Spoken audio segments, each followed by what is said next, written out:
grabar en la computadora. Perfecto. Bueno, buenas tardes a todos. Hoy tenemos un encuentro de asignaturas de la Universidad Nacional de Río Negro con una invitada muy significativa para mí de manera personal, que es Denise Nachmanovich. Denise, te voy a presentar formalmente y después te voy a presentar informalmente. Denise es epistemóloga, doctorada por la Universidad Católica de San Pablo. Su directora del doctorado, me parece también trascendente, es Sueli Rolnik. Tiene un máster en metodología de la investigación científica y su formación de base es bioquímica. Además de esta presentación formal, hace algunos años estaba yo terminando mi profesorado en teatro en la Universidad Nacional de Río Negro, en esta misma asignatura de la que hoy soy docente, que es Educación Artística Integral. La profesora de esta asignatura, en su momento Mercedes Bacareza, nos había dado un texto de una tal Nachmanovich. Y yo estaba con el texto y dije, este autor me encanta. Me dijo, no es un autor, es una autora, es feminista, es contemporánea, vive en Buenos Aires, es muy interesante, busca un video de ella. Y cuando yo puse un video de ella, me encontré con mi vecina. Fue para mí increíble darme cuenta que Denise en realidad era mi vecina de la infancia, de la casa de al lado, de cuando yo era muy pequeña y vivía en Buenos Aires. Y reconocerme primero que ya era totalmente fanática, Denise, de tus textos y tu propuesta desde la complejidad, y después haberme dado cuenta que había estado tan cerca tuyo en mi infancia, me marcó. Así que me alegra mucho que estés acá y para mí es un momento muy significativo, y acá mis estudiantes también saben lo significativo que es para mí. Les veo la cara de significatividad. Buenísimo. Bueno, muchas gracias por la presentación. Vos sabés que yo ya no hago presentaciones formales de mí misma. En general, si tengo que elegir, prefiero decir que soy polinizadora. Porque, bueno, una de las cosas que vamos a poner en cuestión es la noción de epistemología, de muchas maneras distintas. Pero polinizadora me gusta, me siento bien, me divierte. Y tiene que ver con que tomo cosas de un lado y de otro y llevo y nutro por un lado y por el otro a quien le guste lo que hago. Y eso es a lo que me dedico hace un montón de años.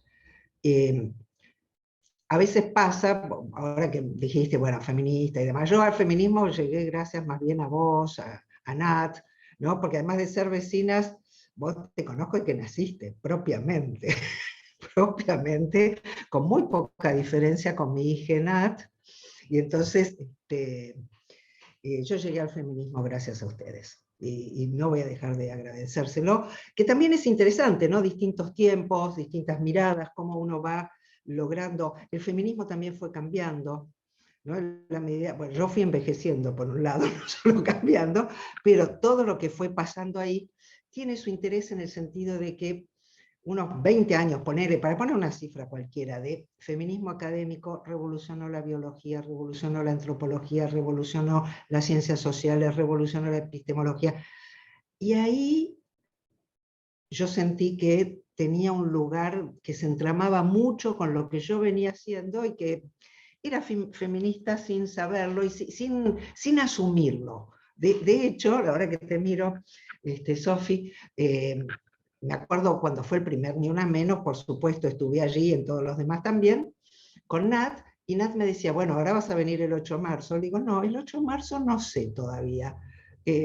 Voy a ver, todavía no me hallo. Y ahora voy a donde sea, y de hecho con un colectivo muy lindo, que algún día por ahí podemos hacer algo también de estos, de romper estas barreras nacionales, con bueno, su cátedra es de epistemología feminista, y de hecho yo les estoy proponiendo que le pongan epistemología entre signos de interrogación, porque la burocracia necesita la palabrita, ¿no? Entonces, ponérselo entre signos de interrogación, como para justamente salir de esas pretensiones con las cuales se construyó la episteme, básicamente.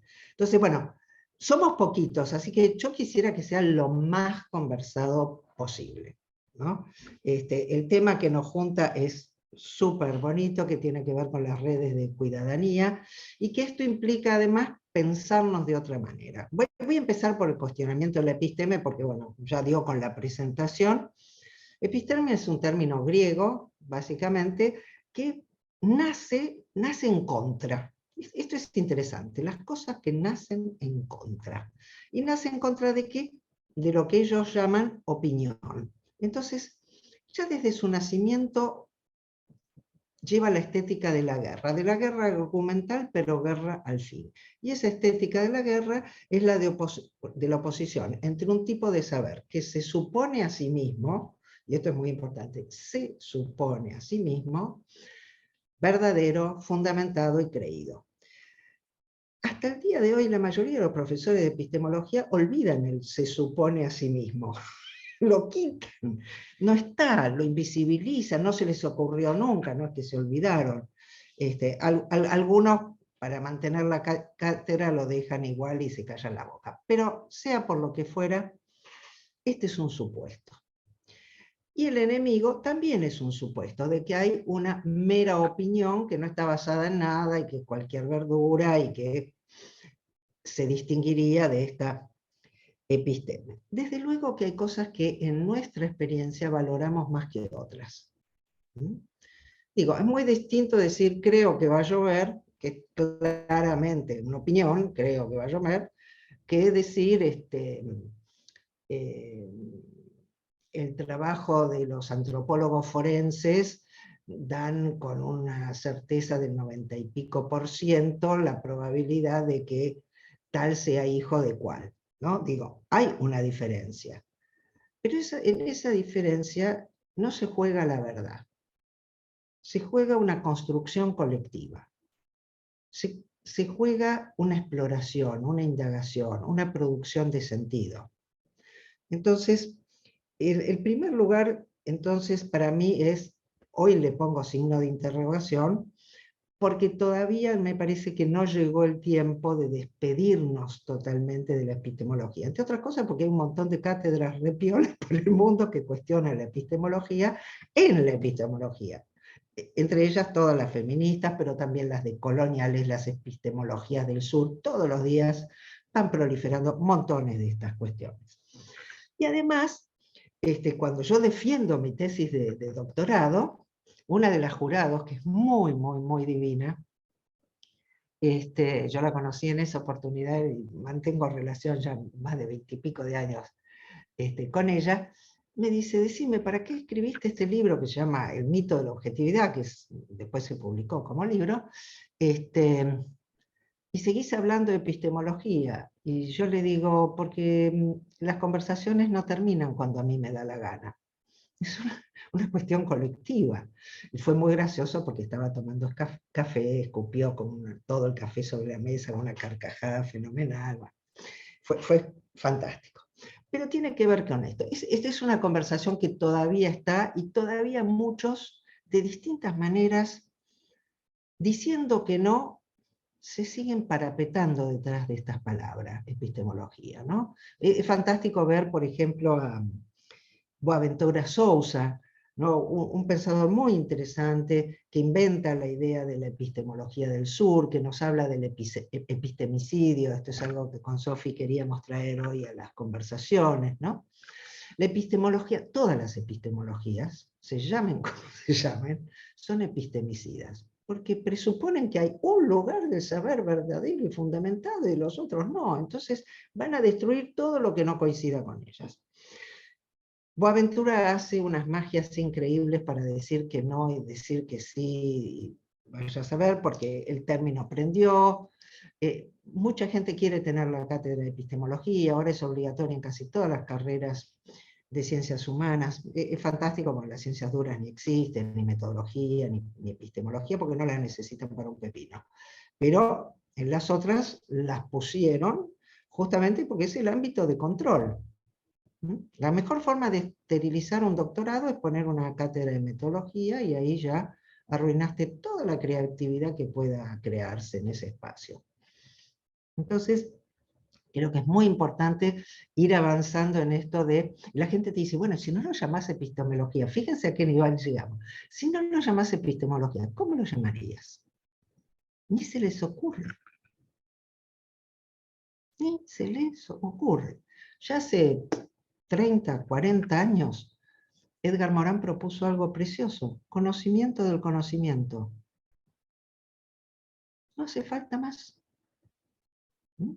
Y si queremos ponerle feminista, le agregamos, y si le queremos poner de colonial, le agregamos, pero no hay una pretensión ni oculta, ni larvada, ni nada de epistemicidio. Después hay que ver si logramos hacer honor a los títulos de las cátedras que tenemos, y esa es otra cuestión que tiene mucho que ver con lo que yo quería compartir, porque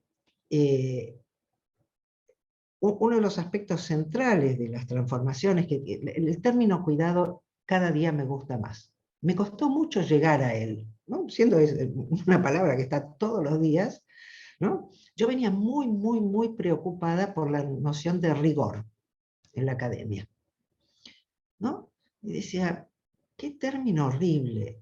Rigor básicamente lo usamos para la academia y para el rigor mortis, y para toda cosa que tenga una pretensión de imposición sobre el otro.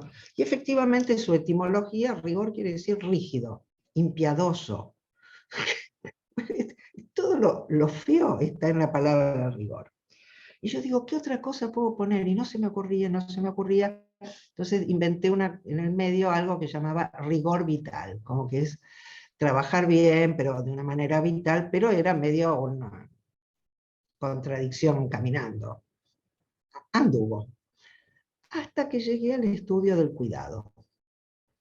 Y dije, no necesito nada más. Una buena investigación es una investigación cuidada.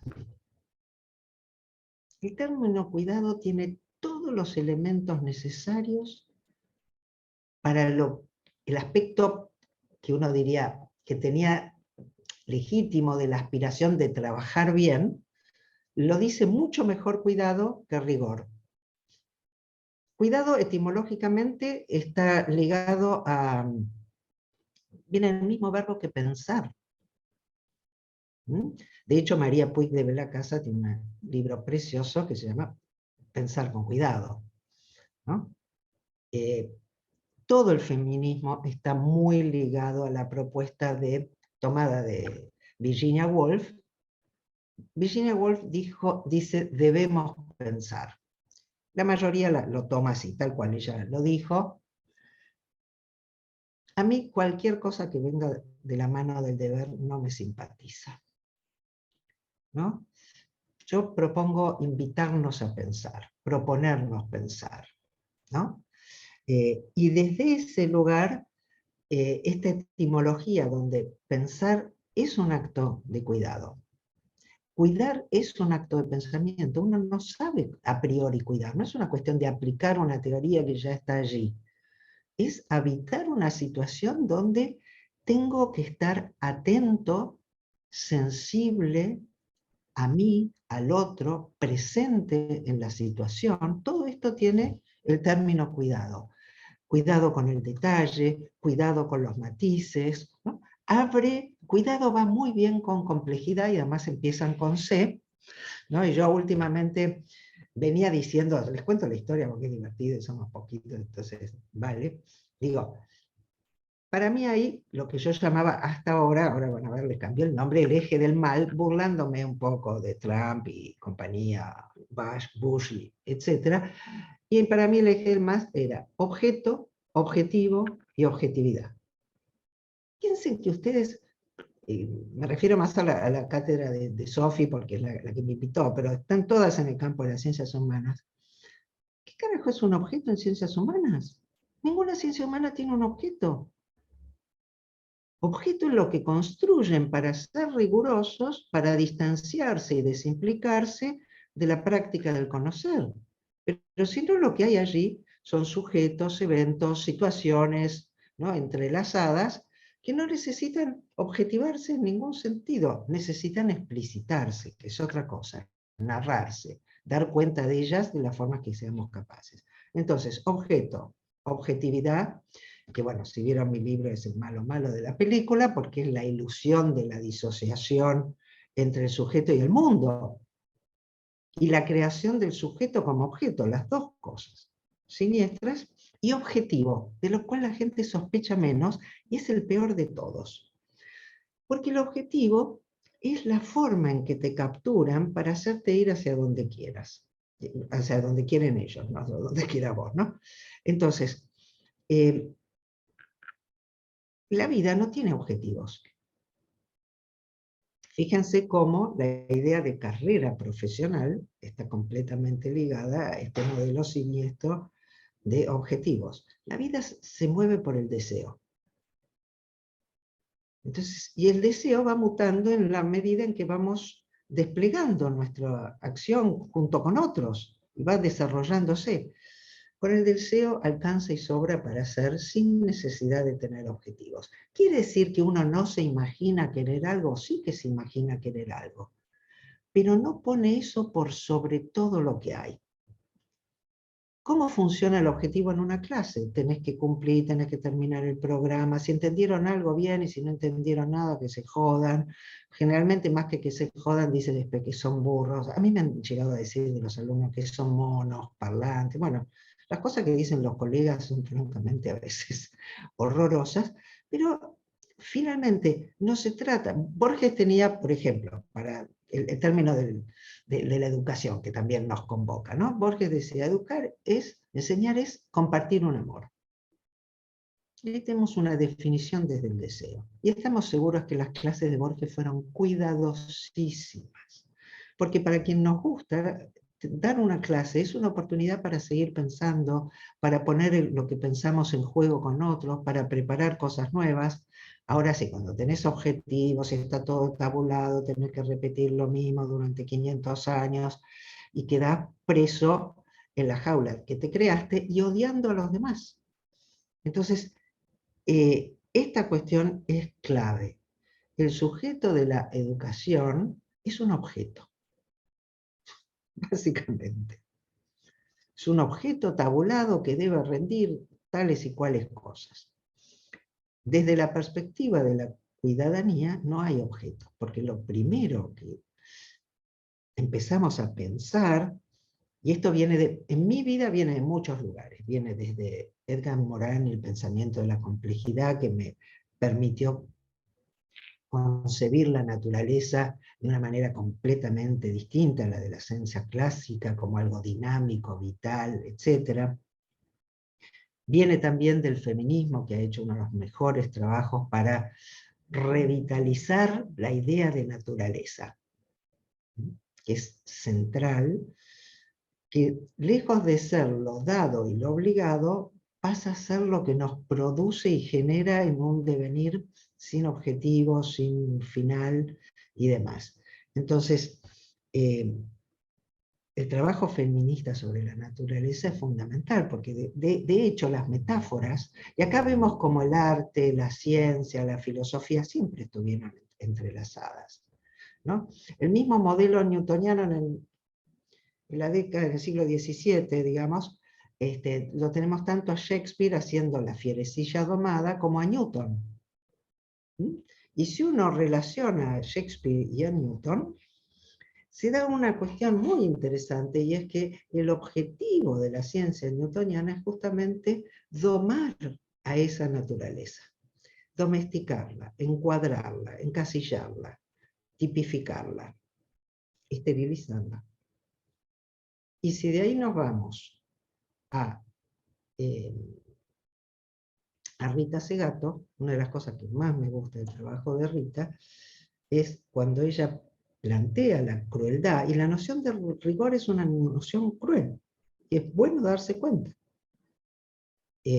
Por eso la gente tiene burnout cada vez que hace un doctorado. Si vos ves la gente que está en un doctorado, es un grupo de zombies que caminan por allí en un tiempo terrorífico. No me pasó a mí porque nada, para mí era viajar a charlar con Sueli. Ella fumaba habanos en esa época, fumaba un habano, y conversar, pero por lo general no es el caso. Entonces, tenemos que construir otra forma de pensar, ya no el sujeto, sino la persona de la educación, el colectivo de la educación, los seres vivos que estamos educándonos. Porque precisamente podemos largar las amarras de ese sujeto disociado en cuerpo-mente.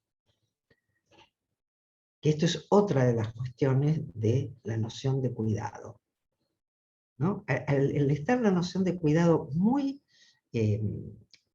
vitalizada, es una noción muy vital, incluye a los efectos. Nosotros no nos relacionamos con un otro abstracto, nos relacionamos con una persona. Y en ese lugar empieza a aparecer una oportunidad muy interesante. Y es la de cambiar, por eso yo ahora voy a pasar un poco para hacer una ronda de conversación, de cambiar las dinámicas de los encuentros. Porque si no, yo voy a hacer lo mismo que hacen los Foucaultianos. Envejeció, está igual. Alguien que, eso. Porque te sabe que Mutealos a todos y después cuando cualquiera quiere hablar, lo abrís. Decía, yo estoy rescatando junto con la noción de complejidad, cuidadanía, conversación. A mí me encantan este tipo de cosas, todas con C, y cultivo. Si me lo olvido, me piden que después comente un poco. Pero conversación es un término precioso que significaba en la antigüedad el encuentro de los cuerpos. El encuentro de los cuerpos vivos, convivir. Recién con el Renacimiento empieza a pasar a significar esto de intercambio solamente de palabras. Quedan todavía muchos restos, y durante mucho tiempo, de hecho, conversación era no solo un eufemismo para el acto sexual, sino que estaba tipificado en el Código Penal, la conversación sexual. Así que es un término que tiene una fuerza muy interesante, y lo que va a ser el modelo de la ciencia clásica, la que yo llamo ciencia, cuando estoy seria, patriarcal, y cuando estoy más divertida, machirula, ¿no? Que es la ciencia de la que venimos, y es muy gracioso porque fuera de la Argentina no me entienden. El otro día yo andaba con machirulo por todos lados, me miraban con una cara de... Bueno, pero en la ciencia machirula se construye sobre la idea de intervenir sobre. El otro es un objeto pasivo sobre el cual yo voy a intervenir. Fíjense el absurdo descomunal de pensar cualquier cosa en el arte desde ese lugar. Y sin embargo, hace un par de años, yo tengo otro colectivo muy lindo de gente en Pontevedra, me cuentan que en Francia ya inventaron unas ciencias del arte. Una estupidez más grande no podían lograrlo, pero lo hicieron. Entonces, al contrario, yo creo que nosotros tenemos que devolver el arte a la ciencia, no volver la ciencia un arte, porque de esa manera vamos a poder lograr revitalizar el pensamiento en todas las áreas del saber. Y entonces la conversación es la tensión que yo quiero poner entre conversación e intervención.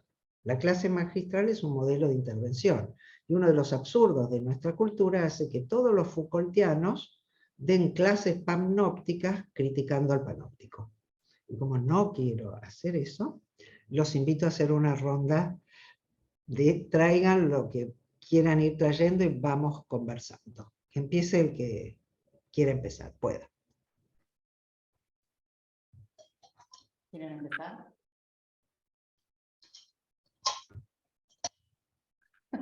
A mí, se me viene todo el tiempo porque estuve leyendo hace tiempo varios libros, no, 3 nada más. No, más fuerte porque no te escucho. Que hace un tiempo vengo leyendo unos libros de Gioconda Belli, y hay uno, es El país de las mujeres, está gobernado por mujeres, y usa el término de, en vez de usar ciudadanos, ellas hablan de cuidadanos, y empiezan como a hacer una propaganda sobre esto, y es muy, muy esto, lo que vos estás proponiendo. Entonces te quería hacer la pregunta si conocías esto, No leí el libro, pero cuando vos buscas cuidadanía, aparece Gioconda Belli. Claro.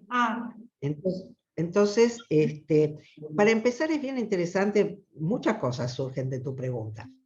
Por un lado, cuando vos buscas cuidadanía en Google, que es un sistema de captura poderoso, si los hay, te ofrece ciudadanía.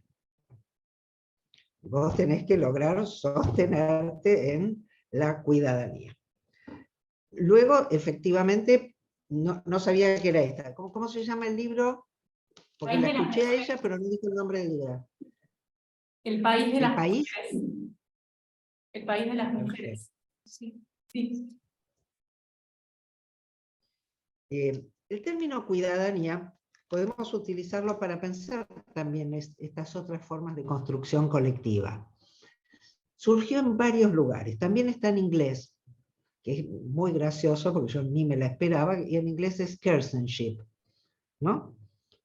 En vez de citizenship es citizenship, lo cual es una palabra muy graciosa, pero si la buscan lo van a encontrar.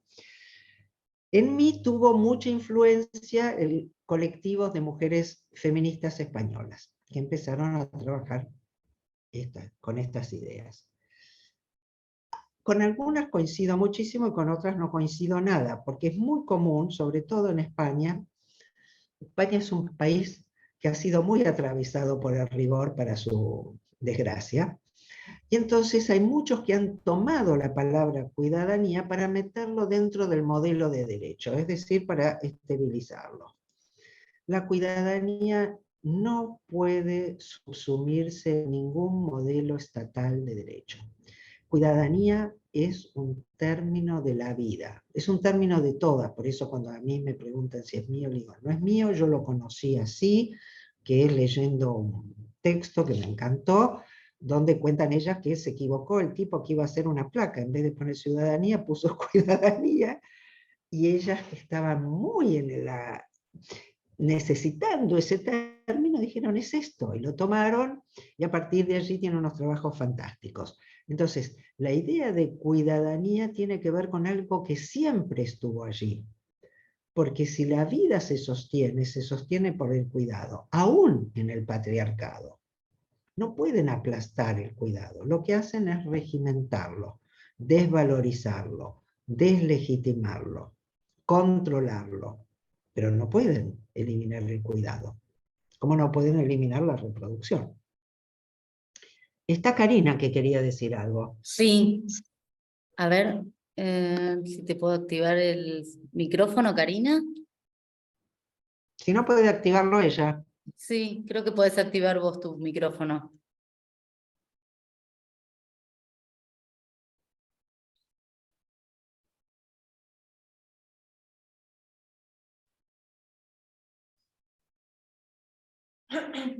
Fíjate, Karina, abajo debes tener un dibujito del micrófono para poder desactivarlo. Ahí estás, me parece. Ya está. Pero me parece que ella no nos escucha a nosotros.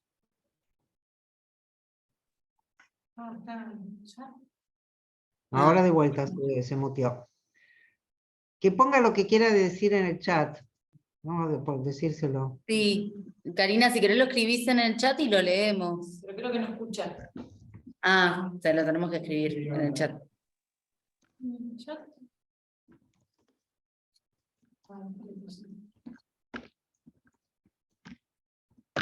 Ahí está.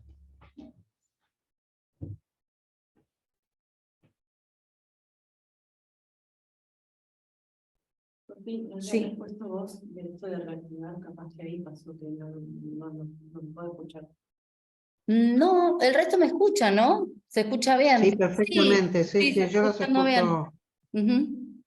escucho. escucho todo sin ningún problema. Sí. Va a salir y volver a entrar. Bueno, Mientras buenísimo. algún otro quiere ¿Alguien quiere proponer algo, compartir? profundizar algo, lo que quieran. Criticar también. Yo tenía como una pregunta, o ¿cómo ves vos esta idea de hoy?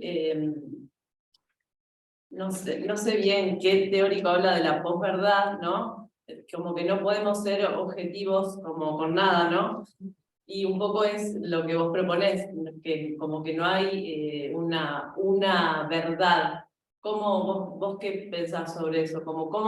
Perfecto. ¿Cómo Sí, ves te la realidad agradezco. hoy, ¿no? Con todos los medios, con la invasión de estímulos y de todas las cosas, las noticias falsas, ¿cómo es tu mirada? Mira, hay varias cosas. Por un lado, los positivistas se pusieron felices con este desastre contemporáneo. Una cosa es la mentira, y la mentira no tiene nada que ver con la verdad y no la verdad. Eso en primer lugar, ahora voy a explicar mejor. Pero digo, desde luego que proliferan todo tipo de mentiras. Ha habido un cambio total en lo que sería las formas de construcción de lo común en la ciudadanía y por lo tanto de la comunicación, que es hacer el mundo común, básicamente. Entonces, sin negar en lo más mínimo que proliferan no solo la mentira, la estupidez, lo inútil, todo tipo de cosas, pero todo lo que existe prolifera porque estamos permanentemente siendo bombardeados por todo tipo de medios que no son de comunicación, sino que son de envío de mensajes, que no es lo mismo, porque comunicación, insisto, es armar lo común, y no arman comunidad. Entonces, yo no hablo de posverdad, hablo de posconfianza. Hubo un tiempo donde vos leías un periódico, no es que estuvieras de acuerdo con todo, había distintas interpretaciones y demás, pero no tenías, ustedes los jóvenes por ahí no lo vivieron mucho, pero bueno, las más viejitas sí, no tenías la sensación de que eran mundos completamente aparte, eran interpretaciones distintas de algo que se aceptaba que había ocurrido o no había ocurrido, lo que sea. Eso se ha roto. Porque se ha roto, aunque haya sido un mito el contrato social, los mitos se hacen existir, porque los imaginarios son las formas en que nosotros nos relacionamos con el mundo. Entonces uno puede hacer existir un imaginario, y ese contrato fue roto, como dice Bauman, por los ricos. Se liberaron los ricos. Y perdieron toda vergüenza, ¿no? Y al mismo tiempo se desarrollaron toda una serie de tecnologías que permiten la proliferación de cualquier cosa. Entonces, lo que está completamente quebrado hoy es la confianza, el sentir que habitamos en un mundo común. ¿No? A mí cuando escucho, hoy hablábamos un cachito, me decía Sofi, la forma en que tratan los medios, por ejemplo, la cuestión de los mapuches hoy en Bariloche, pero también pasa en Chile, no hay mundo común, hay un invento radical de una situación, y hay un invento radical desde un lugar que hace que los que no creen en eso hagan su propio invento también. Entonces son los buenos y los malos. ¿No? Son formas de las cuales se han perpetuado nuestra cultura, incapaz de construir formas de conversación que den sentido, que visibilicen las dificultades, que podamos aprender de las diversidades, etc. Entonces creo que el peligro más grande de la posverdad, por un lado es que no va a pasar, porque por mucho que cacareen sobre la verdad, yo he tenido discusiones interesantes con Paula Sibilia, que justo nos encontramos en Uruguay, le digo, el mundo académico está jodido con esto, porque quiere sostener ese lugar de verdad. Entonces quiere decir que lo que dicen los otros, porque lo dice, es cierto que lo que dice Bolsonaro en Brasil es un horror, no tengo la menor duda, o lo que dice Trump, pero eso no se arregla diciendo nosotros somos académicos que nos quemamos las pestañas, porque lean nomás lo que se dijo sobre la mujer, lean nomás lo que se dijo sobre los pueblos originarios, lean nomás lo que se dijo sobre cualquier cosa, ¿no?, en la ciencia. Entonces, hay un texto muy lindo, a los que sean feministas, los, porque también los varones están invitados al feminismo, un libro que me encantó, de lo que leí los últimos años, se llama ¿Quién le hacía la cena a Adam Smith? Es un libro muy, muy ameno, muy fácil de leer, y muy, muy, muy brillante. Y es que justamente, ¿cómo ¿De puede quién es, inventar? Denise? ¿De quién es? Catherine Marsal. Marsal con la C con cedillas. Ok. Y después me hacen acordar, yo tengo casi todo digital. Se lo mando a Sofi y Sofi reparte. O si después Gladys vos querés Sí, mi lo WhatsApp, distribuimos. mi mail o lo que sea, distribuye. Genial. Lo tengo en castellano también, así que está bárbaro. Buenísimo, Y gracias. es fabuloso que vos vas a pasar por una cantidad enorme de patrañas de la ciencia, ¿no? ¿Por qué? Porque la ciencia, como cualquier otro saber, va a focalizar ciertas cosas y va a dejar otras afuera. Entonces la noción de verdad no tiene valor. Y para sorprenderlos un poquito, el que trabajó mejor, lo que sí dije antes es, lo que hay sin duda es mentira. Y el que mejor definió en la historia para mí la mentira fue San Agustín. San Agustín. Una lectura que seguramente nadie sospecha para que proponga una feminista. Y sin embargo es una lectura extraordinaria. Porque San Agustín, que además escribía claro, ¿no?, como los posmodernos de hoy, que no se le entiende un pepino, y eso es uno de los desastres que tenemos, escribía clarísimo, quería que la gente lo entienda, porque estaba evangelizando, así que era algo útil que lo entendieran. Decía, uno puede mentir con la verdad. Si yo, por ejemplo, le quiero decir algo a Sofi, ¿no?, y Sofi nunca me cree nada de lo que digo, yo muy tranquilamente le puedo decir algo que es verdad porque ella va a entender lo contrario, ¿no? Y esto fue siempre así. Por supuesto que también podemos callar.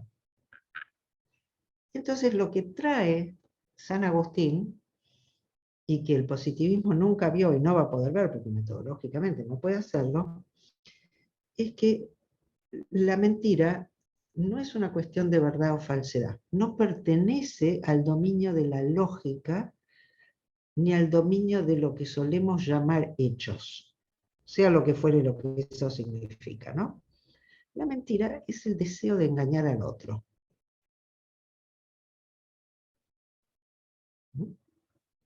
Entonces puede mentirse con cualquier cosa que funcione a fin de engañar al otro. Una de las formas más peligrosas, hoy en día más peligrosas que las mentiras, son los videos de gatitos. Vos tenés 100.000 millones de pelotudos en el mundo que pasan horas por día mirando videos de gatitos. La derecha la tiene clarísimo. Porque en el término cuidado, yo les dije antes, si prestaron atención, está el término atención. Lo que hoy se está jugando es justamente con la atención. Como somos seres vivos con una energía limitada, todas las horas que pelotudeamos con el gatito, yo no veo de gatitos, me sale divino, pero juego al solitario, hago una cantidad de cosas que todo el mundo hacemos, ¿no?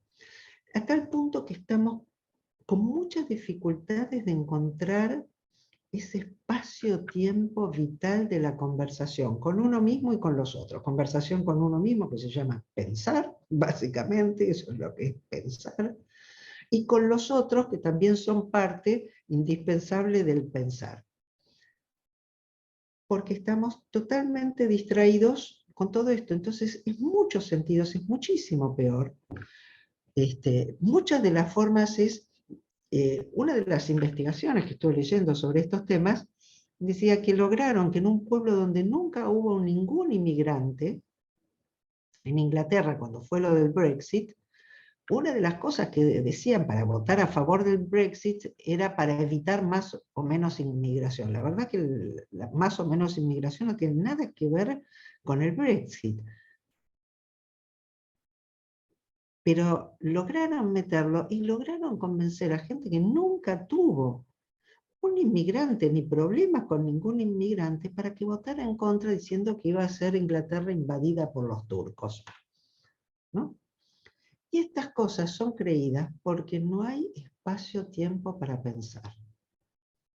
Y en este sentido la academia aporta bastante poco porque, por ejemplo, en la mayoría de las cosas, además de haber estudiado yo misma, y a veces cometer el error, gracias a Nat, decirle a Nat que yo dije que si no fuera por ella, yo doy demasiado material. Y eso no deja espacio-tiempo para pensar, porque soy así una omnívora de la lectura y de los videos y qué sé yo. Necesitamos espacio-tiempo para pensar. Esas materias que te aplastan con la mejor literatura del mundo, no te dejan pensar. Te ahogan completamente. Entonces, hay un autor que a mí me gusta mucho, para ir terminando con esta pregunta, que habla de que estamos viviendo una era de la infoxicación.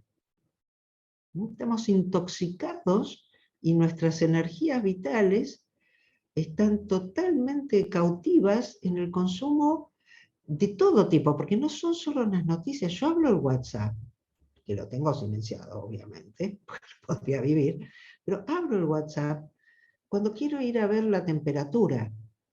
Digo, ¿qué era lo que quería ver? ¿Cómo llegué acá? ¿Qué estoy haciendo? ¿No? Entonces, abrir otra forma. Yo creo que en este sentido el arte puede colaborarnos mucho a promover. Sueli, de hecho, ahora en los últimos años, ya hace bastantes años, no sé si viste, Sofi tiene el laboratorio de las sensibilidades.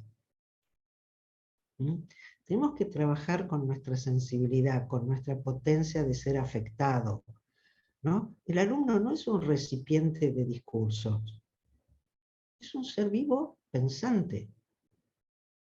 Entonces, cuando hablamos del sujeto de la educación, para empezar es un sujeto en relación. Por lo tanto, ya no es un sujeto, porque la intención del sujeto, ¿no?, es una persona viva en relación, un cuerpo deseante en el encuentro. Y esto nos tiene que llevar a generar otras dinámicas donde haya muchísima menos lectura, muchísima más conversación, que la lectura tenga la oportunidad de ser significativa y no una decoración de discurso para llenar un modelo de evaluación que ya, en este sentido, lo fundamental es el cambio de los modelos de evaluación al interior de la academia, fundamental, porque el modelo de evaluación tracciona sobre todo lo demás. Y luego cambiar la organización de la clase a partir de conversaciones, charlas, y es muy difícil porque muchas veces uno manda material y nadie lo lee, con lo cual no somos solo los docentes que tenemos que bajarnos del banquito, sino todos que tenemos que asumir ese lugar de ponernos en riesgo, porque en una conversación estás siempre en riesgo. Pero estás en riesgo tanto de aprender como de sufrir algún desengaño, para decirlo de alguna manera. Pero en el modelo palóptico no estás en riesgo de aprender. Lo que estás en riesgo de ser colonizado. Yo prefiero el riesgo de aprender. Así que con esto dejo para que otro tome la palabra. Hay algo que me resuena muy fuerte lo que estás trayendo, y creo que se vincula muchísimo con esta idea de las relaciones entre las instituciones, la subjetividad y el aprendizaje, ¿no? Como un espacio de inmersión. Y voy a traer una anécdota que parece que no tiene nada que ver, pero tiene que ver. Muchas veces recibo visitas que vienen de la ciudad, de la capital, de Capital Federal, al territorio acá de Furiloche, o sea, Bariloche, a la montaña, al río, y cuando vamos al río, me dicen, ¡wow! Es increíble el río, qué hermoso, qué increíble. Y yo siempre les digo, hacé silencio y escúchalo, porque además de hermoso, el río suena, ¿no? Y algo de esa experiencia que a veces la vorágine de la ciudad no permite entrar, pero cambiar la mirada, un ratito para entrar en una experiencia distinta, ¿no? En la ciudad podrías tenerlas también en tu jardín, podrías tenerlas en muchos lugares. Lo que pasa es que nosotros deshabitamos, por eso esta idea de habitar de otra manera la vida. Gladys quería mencionar algo. No, me sumo a lo que decía Sofi, me quedé pensando antes, Denise, cuando hablabas de la mentira. Me parece que estaría bueno como conversar mucho en cómo volver a construir lo común, ¿no? Porque digo, cuando hay comunidad, es posible otras cosas. Me parece que lo que sucede es esto, como está roto eso tan vital, que entonces estamos tan, como vos decías, ¿no? No hay posibilidad de construcción con el otro, de convivir con el otro, porque cuando hay algo común, yo puedo ser vulnerable, puedo estar en riesgo, pero saber que hay un otro que está cuidándome de alguna manera cuando estamos en un espacio común, aunque podamos disentir, aunque podamos, digo, como proceso, ¿no? Entonces me quedé pensando en esto que traías bueno, la mentira me hizo pensar en esto, en qué podemos hacer nosotros que estamos, o nosotras que estamos trabajando en lo educativo, y pienso en la materia, y pienso en estos espacios que no son habituales, y están en la academia también, y esto también me parece interesante, que podamos seguir haciendo ruido, ¿no? Digo, haciendo bullicio en este sentido, para ver que otras cosas sucedan, ¿no? Bueno, ahí yo creo que el lugar clave es el cambio de los vínculos. Sueli lo llamaría micropolítica. A mí no es una palabra que me encante, porque la gente genera una oposición entre la micropolítica, que es más o menos así. No, la verdad que hace poco tuvimos un Zoom con Sueli, yo le digo, Sueli, lo que pasa es que después no tuve tiempo, tenemos que revisitar esa noción y enriquecerla, mejorarla, porque realmente hay muchos malos entendidos de la micropolítica. La única política que hay es la micro.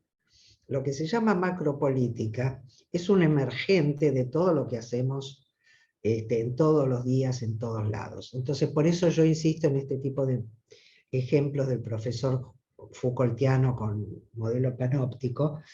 Tenemos que cambiar las clases. No necesitas reforma educativa, no necesitas permiso del rector, que no va nunca, no necesitas un corno. Yo en este sentido no es que nací profesora titular, fui desde ayudante de segunda, que en mi época existía, es decir, que éramos los estudiantes, que éramos ayudantes, sin parar 40 años, y siempre hice lo que me da la gana, en todos lados. Por supuesto tenía que atenerme a algún tipo de cuestiones, en algún momento tenía que poner una nota, eso fue inevitable, y algunas otras cosas. Pero todo lo demás, eso está al alcance de la mano de todos nosotros hoy, ¿no? Entonces, realmente una clase que sea una conversación, y esto se puede hacer desde la primaria hasta cualquier nivel. ¿No? Yo estoy cansada, me pasó, además, para mi tristeza, en un congreso espinosista. Spinoza es un filósofo que yo adoro, que además no se llamaba congreso, se llamaba coloquio, pero se ve que yo no puedo aceptar, porque yo le decía justamente, si esto es un coloquio, ¿por qué no hay coloquio? Y tiene toda la estructura de congreso. Le digo, no sé si se enteraron, pero yo ya sé leer. Y no necesito ir a escuchar a 3 pavotes que me leen sus textos cuando podrían habérmelo mandado por mail, yo lo leía y veníamos y conversábamos. Pues no, ¿no? Son los congresos, son las clases, son en todos los espacios. Y para esto necesitamos esto que vos decís, Gladys, de la construcción de lo común. Si yo mando una cosa para conversar, pues lo leen, porque si no lo leen no vamos a hacer nada, o mandan otra, y digo, y lleva mucho tiempo, ¿no? ¿Cómo vamos atreviéndonos a participar? Porque justamente la construcción de la ciudadanía, una de las cosas fabulosas es el invento de que hemos vivido en una democracia. Nunca vivimos en una democracia. Nosotros vivimos en una república. Una república es un sistema representativo donde dice textualmente en nuestra Constitución hasta el día de hoy, las personas, los ciudadanos no deliberan ni gobiernan, sino por medio de sus representantes. Nuestra única participación ciudadana efectiva es a través del voto, y todo lo demás es obediencia a la ley. Y todas las instituciones de la democracia son instrucciones jerárquicas, verticales, del mismo modo que lo eran, solo que no hay un rey, pero hay un presidente, un CEO, un rector, un... Entonces, desde ese lugar, esta reconstrucción de ciudadanía no solo empieza, sino que empieza y termina en el mismo lugar, en el habitar permanentemente los lugares donde estamos para hacer estas transformaciones en todos ellos, ¿no? Y vamos haciendo lo que vamos pudiendo, porque cada una, porque la gente me dice, bueno, ¿cómo hago? Y digo, ¿cómo voy a saber yo lo que vos vas a hacer en Colombia?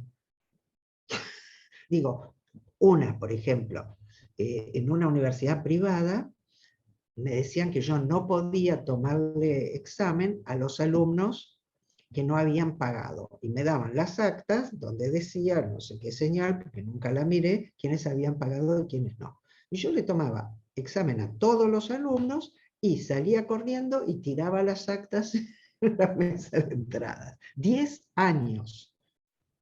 10 años hice eso y le tomé examen a todo el mundo. Habrá otros creativos que lo hicieron de otra manera, no sé, digo, pero yo no puedo saber qué podés hacer, si lo podés hacer vos acá o lo puede hacer Sofi. Digo, eso tenemos que ir construyéndolos y no estar esperando que nos digan cómo hay que hacer las cosas, ¿no? Conversar sabemos todos, y es una práctica que tenemos desde chicos. Pensar sabemos todos, nadie necesita que le enseñen a pensar, los seres vivos piensan todos, no solo el ser humano. Lo que necesitamos es largar todas las anclas que nos tienen impedidos para poder desarrollar esto. Y desde el punto de vista de los estudiantes, lo digo también porque es importante para ustedes, esto es exigente. En muchos casos es más exigente que ir y poner el culo en la silla, que es la actividad fundamental que se les exige. Y yo, de hecho, en la facultad siempre les decía, el que quiere hacer como el sistema se los permite, hágalo. Pero no venga acá. Vengan a dar el examen, les tomo un examen tradicional, estudien, acá está el programa, no los voy a aplazar, los voy a tratar bien. Digo, porque si no tienen ganas de venir a pensar, no vengan. No vengan porque van a jorobar. Y no me gusta verlos en el fondo jorobando. Los demás estamos acá para poder pensar. Pero después te ocurre, como docente, que muchas veces, por ejemplo, yo hace años que no doy grado, doy posgrado, nada más. Me dicen, bueno, pero los demás profesores te piden muchas cosas. Entonces siempre le damos más bola a... Porque el deseo siempre los dejan de lado. Digo, ¿sabes qué? Yo no les voy a promover la obligación. Gana el rigor. Claro, sí, pero digo, pero si yo me pongo a exigirle papelitos, estoy borrando con el codo lo que digo con la mano. Digo, si ustedes a esta edad no pueden asumir el lugar de el deseo y el pensar, yo no puedo hacer nada al respecto, no, ya hasta aquí llegó mi amor. Yo hago lo mejor que puedo en las clases y punto. Pero este es un trabajo que es muy importante además en el colectivo docente, porque el colectivo docente siempre está esperando la reforma, el presupuesto, el aumento, qué sé yo. Digo, todo eso es necesario, todo eso es valioso. Pero para el cambio del que estamos hablando, solo puede ocurrir con la participación, porque el núcleo de esta mirada, ¿no? Otra de las cosas que me pedía Sofi, que hablara de redes y complejidad. Complejo quiere decir entramado, no complicado. Complicado es yo siempre digo, bueno, hay gente de arte, así que lo puedo decir, un régimen barroco de la simplicidad. Un motor es complicado, tiene 28.000 piezas que están unidas de forma que yo no tengo ni la menor idea. Pero el que sabe lo arma y lo desarma y no hay nada, no es comparar, no es complicado.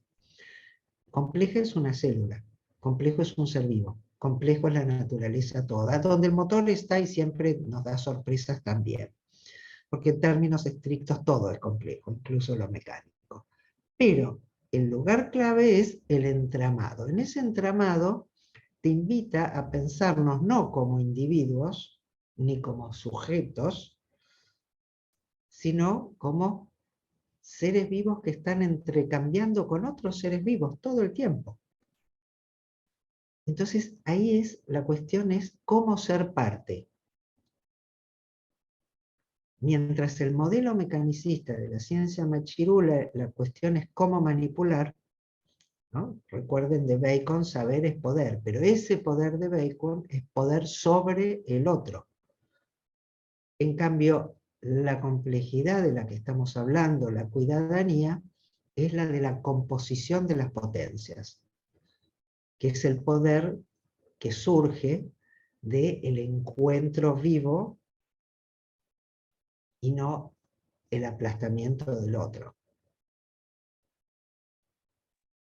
Entonces, desde ese lugar, nosotros, es una estética, por eso es tan interesante también trabajar con vos, Sofi, porque este es un planteo muy poderoso estéticamente. Hay una estética de la complejidad, yo siempre insisto, y es lo que más me preguntan cuando voy a cualquier lado, ¿qué querés decir con estética? La estética fue capturada por la teoría del arte, y terminó siendo casi sinónimo de teoría del arte. En cambio, la estética es algo que puede incluir, desde luego, muchas cosas, el arte también, sin lugar a dudas, pero la estética está en todo, porque la estética nos habla de la forma y de la sensibilidad. La forma y la sensibilidad están en todas las actividades. Entonces, de una estética disociada como la que venimos, y panóptica, yo lo que invito es una estética entrelazada, donde somos partícipes y nunca estamos ni afuera ni podemos dominar esa trama. Entonces se establece otra relación de conocimiento. Un lugar de conocimiento, en relación a eso es interesante las propuestas de Rancière con el maestro ignorante. A mí me gusta más Jacotot que Rancière, pero todo el mundo lee a Rancière, está bien. Donde no se trata de si el maestro es ignorante o no, sino sobre todo de si nosotros podemos construir un espacio de sentido conjunto, ¿no? Esto que Gladys preguntaba de la construcción de la comunidad, la construcción de la comunidad tiene que ver con darnos cuenta que los sentidos comunes se construyen, hay que producirlos en el encuentro vivo con el otro. Por eso es muy importante lo que preguntaba la otra compañera, en una atmósfera, el problema de la posverdad es la atmósfera viciosa que tiene, donde uno está intoxicado. Y no es que en el periodo de la presunta verdad estuviéramos menos intoxicados, porque la verdad que lo que leías era toda una merda igual. La diferencia central es que había mucho menos. Entonces a vos te quedaba espacio para pensar. Ahora, la solicitud permanente que tenés de todo tipo de cosas no dejan esto. Por eso muchos filósofos, antropólogos, el otro día escuché a Le Breton, ¿no? Hablaba del caminar. Están planteando muy seriamente esto, la necesidad del silencio, de este otro encuentro, como decías vos, escuchar el río. Tienen que leer a David Abram, La magia de los sentidos, no dejes de leerla, Sophie, porque te va a volver loca. Digo, toda la naturaleza habla. Por supuesto no habla en el discurso humano. Toda la naturaleza habla. Y los pueblos originarios saben escucharla. Los animales saben escucharla. Por eso cuando fue el tsunami ahí en Tailandia, los únicos que murieron fueron los seres humanos. Los animales rajaron todo para arriba de las montañas y no murió ni uno. Nosotros perdimos esa capacidad de escucha. ¿no? Y eso es algo también que hay que entrenar. ¿Cómo construimos los espacios donde a veces, ¿por qué tenemos que juntarnos en un aula cerrada? Bueno, en Furi hace frío en invierno, digamos, es como necesario. Pero en verano, ¿por qué no ir al lago? No es la misma clase. Y acá tenemos afortunadamente un edificio que tiene unos paisajes a la montaña, mira a la montaña, y un poco el ecosistema en el que vivimos y el territorio ingresa, ¿no? Entra en nuestro espacio áulico. Y el viento hacía mover las puertas. También miles de cosas se podrían hacer afuera cuando el clima lo permite, ¿no? Y que tiene que ver con otra construcción, con otra forma de estar, y particularmente en el lugar del arte, ¿no? Que es lo que se aprende del encuentro con la materia, una materia que desde esta mirada nunca va a ser una materia inerte, pasiva, bruta, como solemos decir. La materia es activa, viva. Esa fierecilla domesticada, una de las formas de construirla es inventar esa materia pasiva, ese objeto. Desde este otro lugar, por eso hoy hay muy poderosas corrientes animistas por todos lados, porque la palabra animismo, por supuesto, tuvo una prensa espantosa desde este lugar del objeto, pero la están revitalizando, bueno, David Abraham es una, Isabel Stengers es otra, Vincent Depret, Donna Haraway, yo intento lo mío, digamos, es mucha gente que venimos trabajando. Lo animado es lo que se mueve, es salir de esa clausura impuesta por el modelo de objeto. Y si volvemos a la noción de cuidadanía, a diferencia de ciudadanía, la ciudad es lo que se separa de, alucina separarse de, porque después come todo lo que viene de afuera, tira todo lo que son los desechos, se hace un buen desastre en el camino, etc. Pero la ciudad viene del enclaustrarse.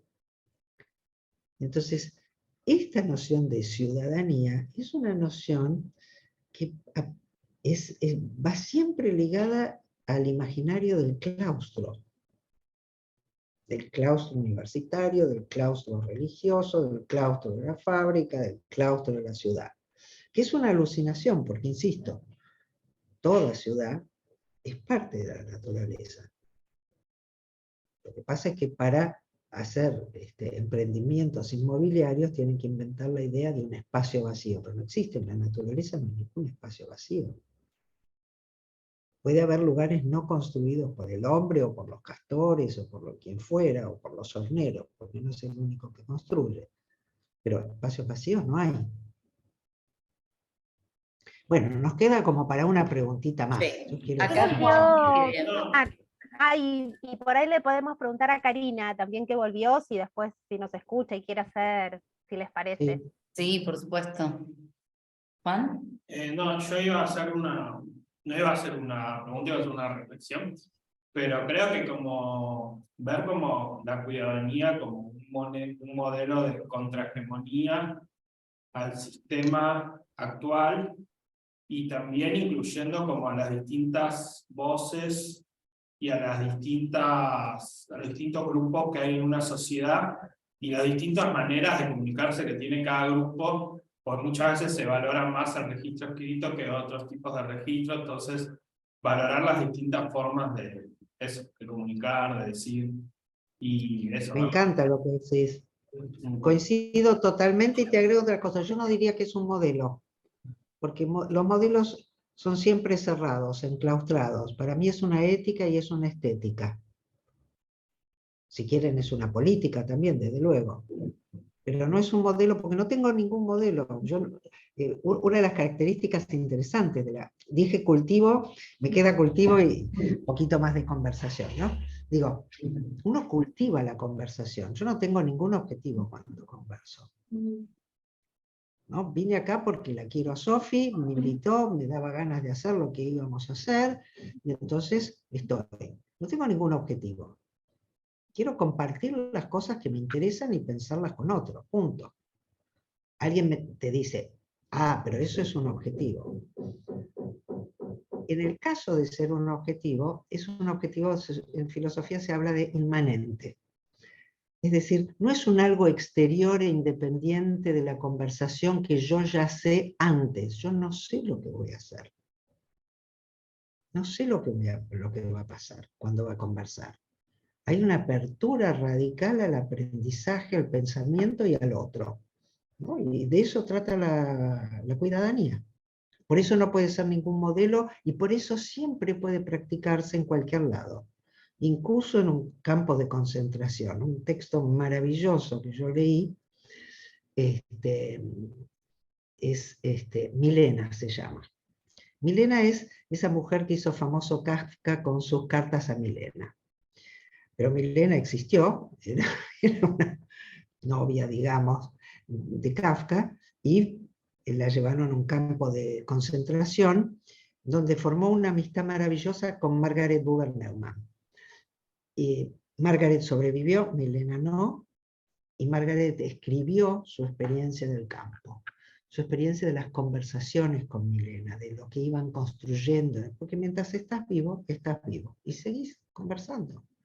Entonces, en todos los espacios nosotros seguimos, no es que voy a esperar a las próximas elecciones para, ¿no?, cuando me den la titularidad de la cátedra, no, puedo ser un estudiante y promover esto, lo que sea que fuera. Ahí dice algo Karina. A ver, espera que lo voy a poner más grande para poder leerlo. Dice, hoy veía una exposición del profesor Brenner, y mencionaba que la enseñanza y el cuidar son acciones que se dan juntas, enseñar y cuidar. Entonces, al enseñar, ¿estaríamos propiciando, favoreciendo esta ciudadanía? Depende de lo que entiendas por enseñar. Porque como si la definición de enseñar que damos, y no solo la que damos, sino la que practicamos y cultivamos, ¿no? Porque fíjense que voy usando todos términos de la vida, ¿no? Es la de compartir un amor. Efectivamente, solo se comparte un amor cuidándose, cuidando al otro, cuidando el vínculo, cuidando el espacio donde se da ese encuentro. Ahora, si enseñar es como el modelo moderno, mecanicista, ha propuesto, y muchos han tomado, diría que una mayoría importante, transmitir un conocimiento, eso no tiene nada de cuidado. Para empezar, porque es tan estúpido que los conocimientos no pueden transmitirse. Se pueden transmitir los discursos, pero no los conocimientos. Yo puedo hablar, vos me podés grabar, se lo podés dar a otro, el otro puede repetirlo, pero yo no te transmití ningún conocimiento. Yo compartí algo que te afecta para poder o no producir sentido en ustedes. Ojalá que sí, porque bueno, me encantaría que fuera de esa manera. Pero si la enseñanza es transmitir conocimiento, no solo no es cuidado, sino que es crueldad. Porque en muchos casos, esto es muy interesante, se les impone, por ejemplo, a los mapuches una historia colonial. A todos nosotros se nos impuso una historia colonial. Entonces, ahí qué cuidado hay. Digo historia porque es una de las más grandes patrañas inventadas por la modernidad. Pero cuando vos simplemente dictás clase, fíjense cómo se llama, dictás clase, ahí no estás cuidando a nadie. Porque no hay nadie. Tú puedes hablar en cualquier lado. Para que haya cuidado, tiene que haber otros. Otros, Maturana y Varela lo dicen así, reconocidos como legítimos otros en la convivencia. Entonces, yo te diría que una de las habilidades, me interesó un montón tu pregunta, Gladys, una de las habilidades fundamentales para la cuidadanía es revitalizar y revalorizar la escucha. Y los docentes lo que más tienen que aprender no es a dar clases, es a escuchar. Muchísimo más, ¿no? Hay un autor que a mí me gusta mucho, como está gente de artes, lo llaman el monje de la calabaza amarga. Se llama Shitao, y era un gran artista, filósofo, pensador chino, y él habla de honrar, no, la palabra que él usa es venerar la receptividad. Y de esa manera nosotros en general en Occidente construimos una noción de arte como acción también sobre, como manipulación de materiales, acción sobre las cosas, etc. Y no le hemos dado el valor que tiene la receptividad. Todos los grandes artistas son muy receptivos. Pero en la enseñanza esto tampoco está valorizado. Entonces, él tiene un método de trabajo en arte precioso y dice, primero la receptividad. Todo lo demás sale de allí. Porque justamente es a partir de la receptividad que entramos en conversación con, en el caso de él, conversación con las montañas, y no lo digo en chiste. ¿No? Para mí es uno de los más grandes pintores de montañas, a mí me encantan, de ríos, y él, para poder pintar, entra en conversación.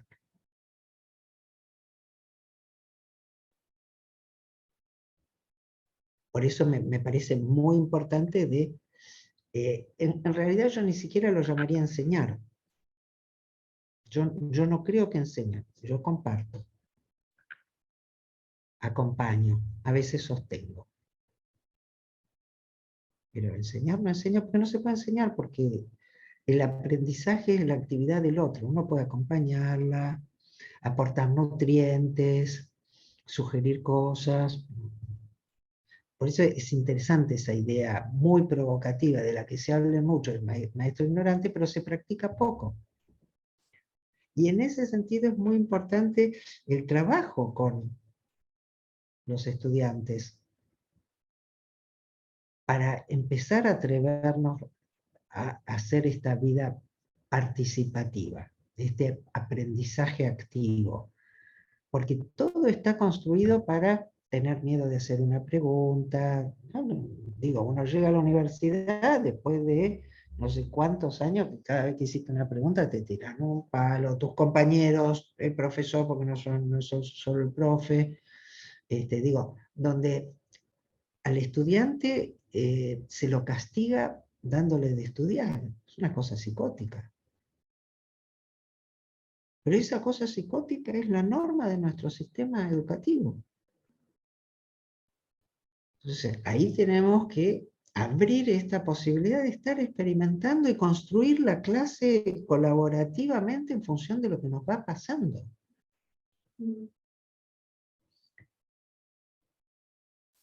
¿Alguna otra cosita? Esta idea de construir espacios con más preguntas que con respuestas, ¿no? No con una idea de verdad unívoca, sino con una idea de verdades que conviven, ¿no? El propio punto de vista, la subjetividad de la mirada, construir sentido. En lo artístico constantemente estamos dialogando en relación a la construcción de sentidos y cómo el arte es capaz de instaurar un mundo, instaura mundo. Exactamente. Por ende construye formas de ver el mundo que no existían.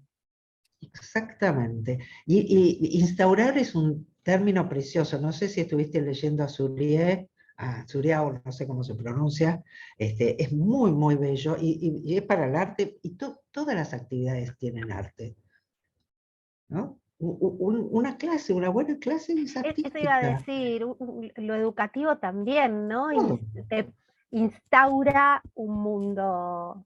Todo instaura, pero tiene instaurar... una estética, una poiesis particular, ¿no? Que hace que sucedan cosas o no, pero están ahí. Exactamente, exactamente. Entonces, desde ese lugar me encanta, porque tenés que estar ahí presente para hacer esa instauración que siempre puede fracasar. Esto es lo que dice Suriao, ¿no? Porque no está garantizada en el mundo que aparezca esto o aquello. Y yo la palabra verdad no la necesito para nada. En arte menos todavía. ¿no? Solamente la palabra verdad es una palabra que tiene un sentido operativo dentro de prácticas instrumentales muy específicas, ¿no? Si fuiste a la carnicería y pediste pollo y te dieron pescado, le digo, no, te pedí pollo, ¿no? Bueno, puede ser una conversación, ¿qué te di? ¿Pollo o pescado? Pero la verdad que no estás hablando de la verdad, estás hablando del pollo o del pescado, básicamente. Para todo lo demás, y menos en el arte, la forma, ahí tengo que hacer una matización importante. Nuestra tradición cultural habla de verdad en un sentido representativo, ¿no? Entonces, es una teoría representacionalista de la verdad que pretende que lo que vos decís coincide con el estado del mundo, como si el mundo viniera en lenguaje, que no viene, ya lo sabemos, ¿no? Y no, por lo tanto no puede coincidir. Entonces, hay otros sentidos de la palabra verdad que sí se usan en arte y que son muy valiosos. Y es cuando decimos que un actor expresó su verdad haciendo de un personaje. Fíjate, puede ser Hamlet, pero, y también en la tradición judía, hoy justo es Yom Kippur, para los que estén en esta movida, quiero también aprovechar este momento, digo, hay un sentido de la verdad que tiene que ver con la expresión de lo propio, no con la coincidencia con un referente externo, con lo que solemos llamar también genuino, ¿no? Una actuación genuina es paradójicamente verdadera. Y en muchos casos es mucho más verdadera la actuación de un artista que después lo que hace en su cotidianidad, que puede ser muy careta, ¿no? Eso también, esta estética de la complejidad es una estética paradójica, porque precisamente al no disociar, no tener el modelo representacional como exigencia, está siempre en una relación de implicación que lleva a las paradojas, porque así nacen las paradojas. Así que bueno, espero que les haya gustado, servido. Si después quieren, bueno, podés pasar mi correo o lo que sea por materiales o por lo que quieran consultarme o ver, quieran hacer. Y si después en algún momento hacemos otro encuentro, lo vamos a hacer con algún material compartido para conversar entre todos. Hermoso. Buenísimo. ¿Mm? Gracias. Bueno, Sofi, en nombre de Vivi también y de la materia, queríamos agradecerte esta invitación. Nosotras en la materia trabajamos, Denise, la noción de subjetividades que vos traes en tus textos y atraviesa la materia. Así que bueno, nada, seré portavoz junto con Karina, que está acá, de poder compartir, pero muy agradecidas de conversar, ¿no? De conversar. Bueno, y cuando ustedes están en Bari también, en Furi. Hay alguna, Viviana sí, yo no, yo estoy en la, pero bueno, no importa, vamos a encontrar los modos, de encontrarnos seguro. Sí, yo cada tanto viajo y podemos ir y tomar unos mates al lado del lago. Yo me prendo seguro. ¿Dónde estás vos, Bueno, Gladys? yo estoy en Capital, en Buenos Aires. Ah, Buenos Aires, bueno. Sí. No, y quería también decir, me encantó ver también la escena pedagógica de Sofi y sus estudiantes, digo, imaginar estos espacios diferentes, ¿no? Digo, diferentes en términos de que sigue siendo un espacio educativo, un espacio para intercambiar, así que muy contenta. Hoy también, en el día de Kippur, pronto por recibir familia en casa, pero muy contenta de estar con ustedes. Buenísimo. Bueno, les mando un besote a todos. Muchas gracias. Y lo que necesiten, hacerme acordar, Sofi, que no me lo mandes ahora porque si no lo voy a ver y después me voy a olvidar. Mañana, mandame y ahí mando el libro. ¿Dale? Vale. Muchas gracias. Muchas gracias. Bye. Gracias, Sofi, a todos.